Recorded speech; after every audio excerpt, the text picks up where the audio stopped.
Cinta News and Talk. Badan Meteorologi, Klimatologi, dan Geofisika atau BMKG Jawa Tengah memperkirakan potensi cuaca ekstrim di wilayah Jawa Tengah pada tanggal 21 Februari hingga 23 Februari mendatang. Faktor yang berpotensi memicu ini adalah fenomena Madden-Julian Oscillation atau MJO. Cuaca ekstrim berpotensi juga menimbulkan bencana hidrometeorologi seperti banjir dan juga angin kencang. Untuk membahas lebih lanjut, kami akan jumpai Koordinator Bidang Observasi dan Informasi BMKG Ahmad Yani Giarto. Elsinta Weather Report.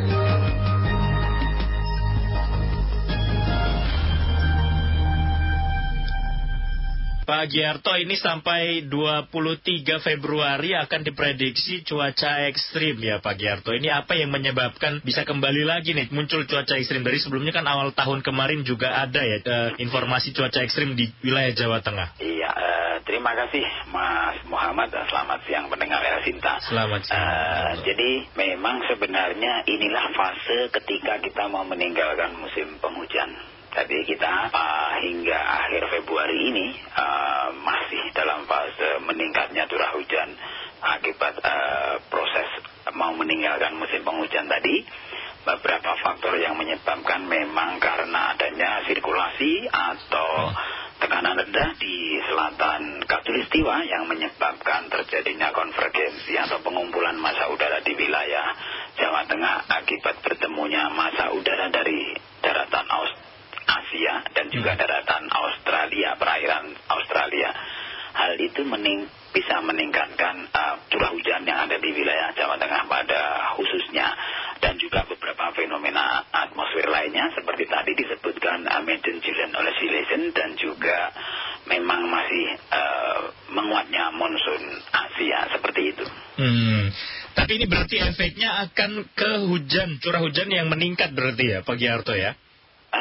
Curah hujan yang tinggi, bahkan bisa menuju ekstrim, disertai juga dengan petir dan juga angin kencang yang disebabkan oleh adanya tumbuhnya awan cumulonimbus. Jadi bukan angin kencang prevailing wind, tetapi angin kencang yang disebabkan adanya microburst atau oleh awan cumulonimbus tersebut, seperti itu. Ini prediksi sampai 23 Februari. Ada kemungkinan berarti akan lewat juga berarti ya Pak? Iya. Pak Giarto ya? Iya, hingga akhir Februari. Nanti pada dasarian awal Maret sudah mulai memasuki musim pancaroba seperti itu. Baik. Ini akan merata di seluruh Jawa Tengah atau hanya sebagian titik saja yang akan merasakan cuaca ekstrim ini berarti Pak Giarto? Jadi ini karena siklus daripada mengumpulnya tekanan atau mengumpulnya massa udara, ini tergantung daripada kondisi harian dinamika atmosfer suatu wilayah. Memang ada perbedaan untuk beberapa wilayah di Jawa Tengah yang perlu diwaspadai dengan potensi 3 hari ke depan. Ini memang bagian timur Solo Raya, ini lebih tinggi potensinya terjadi cuaca ekstrim daripada daerah yang lain, seperti itu.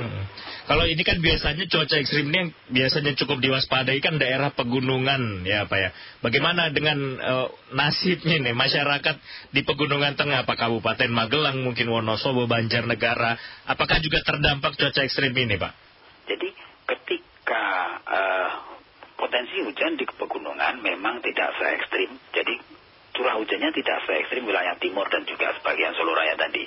Akan tetapi perlu diwaspadai untuk wilayah pegunungan kan memang daerah resapannya juga sudah dilanda hujan yang sifatnya orografik terus-menerus walaupun tidak lebat. Akan tetapi beberapa wilayah juga intensitasnya hingga sedang. Ini pun juga berbahaya karena tadi potensi terjadinya longsor untuk daerah-daerah yang memiliki histori longsor itu tetap harus diwaspadai karena hujan yang terus-menerus walaupun tidak lebat bisa meningkatkan kejenuhan tanah di wilayah tersebut. Nah, ini memang di beberapa wilayah juga sudah dirasakan hujan dengan intensitas tinggi, petir. Di Semarang sendiri juga dari kemarin hujan disertai petir juga ya, Pak Giarto ya. Tapi bagaimana nanti kondisi, kalau tadi kan di darat, di perairan juga akan sama tidak Pak kondisinya nanti? Untuk perairan sendiri memang tidak seperti pada masa puncak penghujan kemarin. Tinggi gelombang juga sudah mulai menurun, akan tetapi perlu diwaspadai tadi yang saya sampaikan, pertumbuhan sirkulasi atau daerah tekanan rendah di sebelah selatan ekuator tadi di utara Australia ini, kalau dia meningkat, dia bisa menyebabkan peningkatan kecepatan angin sehingga bisa meningkatkan tinggi gelombang di perairan baik itu selatan maupun utara Jawa. Tetapi sampai saat ini memang masih terpantau hanya daerah tekanan rendah saja, belum berpotensi menjadi siklon tropis seperti itu. Ini sudah ada koordinasi mungkin Pak Giarto dari BMKG ke dinas-dinas terkait untuk mengantisipasi tadi, karena ada potensi juga nih ya bencana hidrometeorologi yang terjadi ketika cuaca ekstrim ini, Pak Giarto. Kami dari BMKG Jawa Tengah sudah berkoordinasi baik itu dengan pemerintah provinsi dan juga pemerintah kota. Itu di beberapa wilayah, karena kami membangun jaringan dengan para caleg BPBD seluruh wilayah kabupaten kota di Jawa Tengah. Nah, kita memberikan informasi ini dengan intens itu untuk perkembangannya juga. Apabila meningkat ataupun tidak meningkat akan kita informasikan kepada beliau, dan juga ini terima kasih sekali kolaborasi antara stakeholder dan juga instansi pemerintah dan media juga kita sampaikan baik itu melalui Sinta sendiri atau media yang lain. Ya, kemarin ini sempat juga karena cuaca yang mungkin cukup ekstrim juga ya Pak ya, curah hujan tinggi di beberapa daerah sampai menimbulkan banjir. Di Solo kemarin Bengawan Solo sampai meluap, kemudian di Semarang terjadi lagi. Kemarin juga ada wacana akan dilakukan teknologi modifikasi cuaca. Apakah kira-kira akan cukup efektif ini Pak menghindari tadi peningkatan intensitas hujan ini dengan teknologi modifikasi cuaca? Jadi memang salah satu metode untuk mengurangi atau melakukan penyebaran hujan ataupun menghambat pertumbuhan awan hujan atau mempercepat proses terjadinya hujan untuk mengurangi kondisi atau untuk menanggulangi bencana, salah satunya dengan melakukan teknik modifikasi cuaca. Memang terkait tingkat keefektivitasannya ini apabila untuk daerah yang cukup luas, ya kita juga harus lebih rendah daripada pada fokus daerah yang tidak terlalu luas, karena pertumbuhan awan ini bisa kita pantau dengan baik dan kita bisa melakukan penyebaran daripada awan hujan tersebut. Akan tetapi kalau wilayahnya cukup luas juga saya kira kurang efektif untuk wilayah yang cukup luas. Misalkan sepanjang pegunungan tengah, begitu juga akan sulit seperti itu. Berarti ada kemungkinan untuk bisa mengantisipasi tapi tidak dengan secara maksimal begitu ya Pak Giarto ya? Ya, untuk yang cakupannya cukup luas. Nah, jadi ada beberapa kasus karena ketika cakupan cukup luas ini diperlukan juga armada dalam arti alat semai yang cukup banyak dan juga armada atau pesawat yang tidak hanya 2 atau 3. Nah, jadi perlu ini yang menjadi kelemahannya, karena kan untuk melakukan teknik modifikasi cuaca armada yang dimiliki itu biasanya terbatas. Apa kira-kira yang perlu diwaspadai ini Pak selama cuaca ekstrim ini Pak bagi masyarakat mungkin yang sering beraktivitas di luar atau juga dari pelaku-pelaku tadi kegiatan transportasi misalnya transportasi udara gitu Pak? Ya, untuk transportasi udara sendiri kegiatan penerbangan ini yang kita lakukan ini justru malah lebih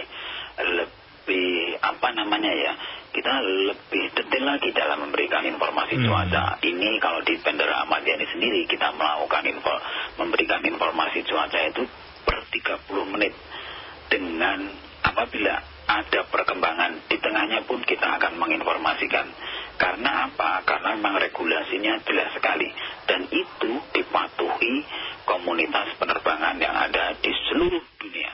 Nah, kemudahan itu kita dapat karena sebagai stakeholder pemberi informasi bertanggung jawab, sebagai pengguna informasi juga bertanggung jawab sesuai regulasinya.